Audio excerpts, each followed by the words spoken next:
है, ये जो विश्व में परिवर्तन हो रहे हैं इतने ज़्यादा, क्या वो सक्षम है उसे समझने में, उसके बारे में कुछ कर पाने के लिए?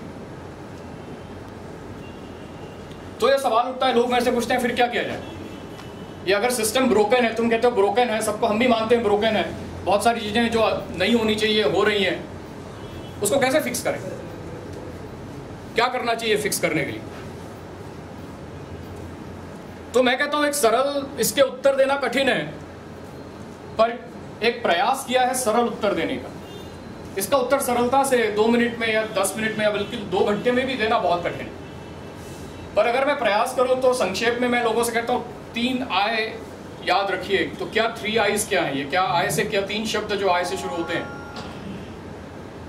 पहला कि आप रुचि लेना शुरू कीजिए कि देश में क्या हो रहा है। आज परिस्थिति यह है, और मैं कई मेरे ऐसे मित्र हैं जो मैं कहने जा रहा हूँ वो भी इसमें इस जो मैं कह रहा हूँ इस परिस्थिति में है या इस सिचुएशन में है।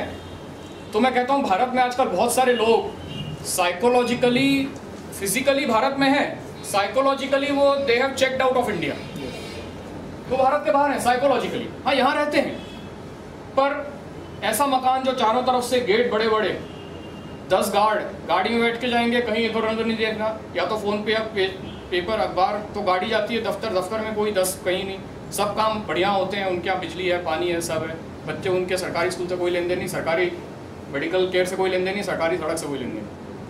तो फिजिकली तो है, उनका पता भारत में ही है, इंदौर में भी है, भोपाल, कई बड़े बड़े शहरों में। साइकोलॉजिकली वो यहाँ नहीं है, उनको कोई लेन देन ही नहीं, उनको कोई सरोकार नहीं है कि बाहर क्या हो रहा है, क्योंकि उन्होंने अपने आप के आसपास एक बबल बना दिया और एक क्या इंसुलेशन बता दी कि वो अपने काम से काम रखते हैं और उनकी पूरा सिस्टम ऐसा है कि जो हो रहा है उससे कोई नहीं। तो वो लोग, मैं मानता हूँ, दे आर नॉट इंटरेस्टेड। उनसे जाके कहना कि आप कुछ सोचिए, मेरे ख्याल से हमारी मूर्खता होगी, उनसे अपेक्षा करना भी शायद हमारी मूर्खता होगी। तो पहले तो गेट इंटरेस्टेड। तो आप लोगों के लिए बताना मेरे लिए जरूरी नहीं कि गेट इंटरेस्टेड, क्योंकि अगर आप यहाँ आए हैं इस बारे में बात करने सुनने, तो आप ऑलरेडी इंटरेस्टेड हैं, तो यहाँ होने की कोई आवश्यकता नहीं थी, आपको किसी ने पैसे नहीं दिए यहाँ आने के।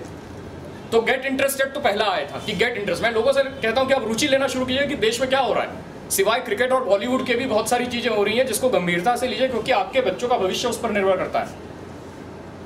अब उन लोगों के बच्चों का भविष्य नहीं निर्भर करता जो उस बबल में है, क्योंकि वो तो सब बाहर चलेंगे। वो बोलते हैं हमें क्या लेन देन, हम तो उसको अमेरिका भेज रहे हैं, वो वहीं सेटल हो जाए, बहुत बड़ी।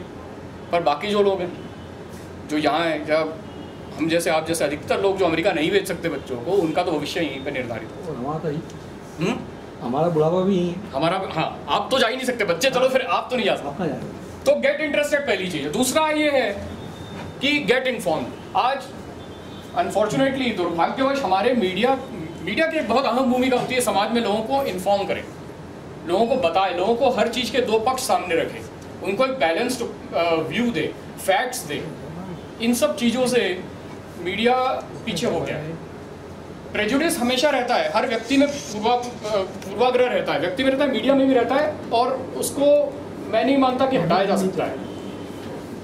पर बिल्कुल ही इर्रिस्पॉन्सिबल होके या तो एक साइड को एग्जैगरेट करना या दूसरे को इग्नोर करना और फैक्ट्स को छोड़ के इमोशंस पे और या बिल्कुल ट्रिवियल चीज़ों पे ध्यान देना कि वो इसके साथ भाग गई और उसने उसको चूम लिया, उसी की हेडलाइन बनी हुई है। या किसी के घर में 40 करोड़ निकले, अरे भाई ठीक है, इंपॉर्टेंट न्यूज़ है, 40 करोड़ निकले, पर क्या सच में कल देश में कुछ भी ऐसा नहीं हुआ जो कि उससे ज़्यादा महत्वपूर्ण था?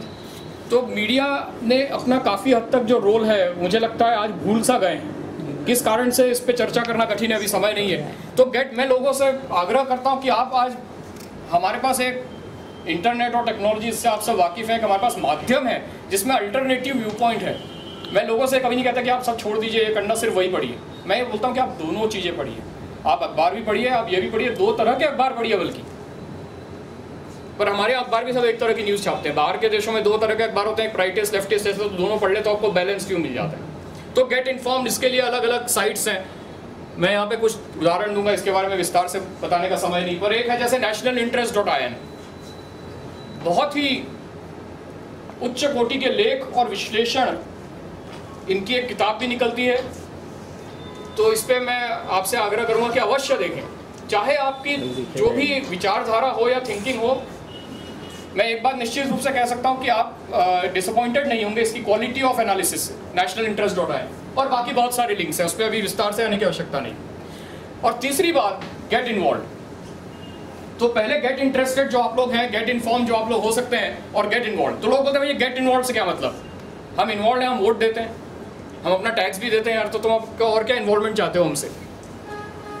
हम वोट देते हैं और बिल्कुल अखबार भी पढ़ते हैं और टैक्स भी देते हैं और हम इन्फॉर्म्ड है। तो क्या मैं आपसे पूछता हूँ कि क्या हमारी जो जिम्मेदारी है एक नागरिक होने के नाते, एक लोकतंत्र का एक अहम हिस्सा होने के नाते, क्या इसी पे ख़त्म हो जाती है कि हम वोट करें? तो कुछ लोग कहते हैं नहीं हम उसके अलावा भी करते हैं। हम जैसे अगर कुछ हमें दिखा तो हम कंप्लेंट करते हैं, हम मॉनिटर करते हैं, हम इसमें सक्रिय हैं, उस मूवमेंट में सक्रिय हैं। पर मैं मानता हूं कि ये सब जो गतिविधियां, इनकी एक सीमा है, ये सब सीमित है, इससे बदलाव नहीं आ पाएगा। आप कंप्लेंट करें, मॉनिटर करें, ये करें, उससे बदलाव नहीं आएगा। लिखते रहे, कुछ भी करते हैं, बदलाव आने का जो मैं लोगों से कहता हूं कि सिर्फ एक फ्रेश चेहरा, एक यूथ आइकॉन दिखा के या एक नया स्लोगन बना के बदलाव नहीं लाया जा सकता। उसके लिए वो आमूल परिवर्तन जरूरी है। वो कैसे आए, उसके लिए क्या करना होगा? और अधिकतर मेरी गतिविधियों का यही ध्येय है कि लोगों को प्रेरित करूं कि एक पॉलिटिकल करियर के बारे में सोचें। और लोग बहुत अजीब तरह से रिएक्ट करते हैं जब मैं कहता हूँ, तो कहते क्या बात कर रहे हो यार, पॉलिटिकल करियर गंदी बात। तो मैं उन्हें स्मरण कराता हूँ कि ध्यान रहे कि कभी किसी जमाने में राजनीति में जाना या राष्ट्र सेवा में अपना जीवन व्यतीत करना एक बहुत सम्मानजनक काम माना जाता। तो आज ये कैसे होगा, इस पर विचार करें कि आज अगर कोई बोलता है कि मैं राजनीति में हूँ या राजनीतिक गतियों में, तो लोग उसको शंका की दृष्टि से देखते हैं, निंदा की दृष्टि से देखते हैं, सोचते हैं जरूर कोई एंगल है, जरूर कोई गड़बड़ है, इसने कुछ किया, कैसे हो गया? जो कार्य जिसमें लोगों के लिए प्रेरणा, जिस कार्य से लोगों को प्रेरणा मिलनी चाहिए या जो सम्माननीय, इतना सम्माननीय था, वो आज ऐसा हो गया कि निंदनीय हो गया।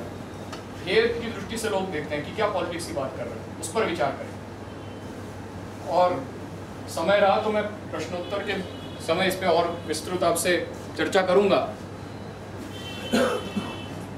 तो सारा जो मेरी गतिविधियां हैं उसका एक मुख्य ध्येय लोगों को पॉलिटिकल करियर या राजनीति के बारे में गहराई से रुचि लेने के लिए प्रेरित करने से संबंधित। उसी दिशा में एक प्रयास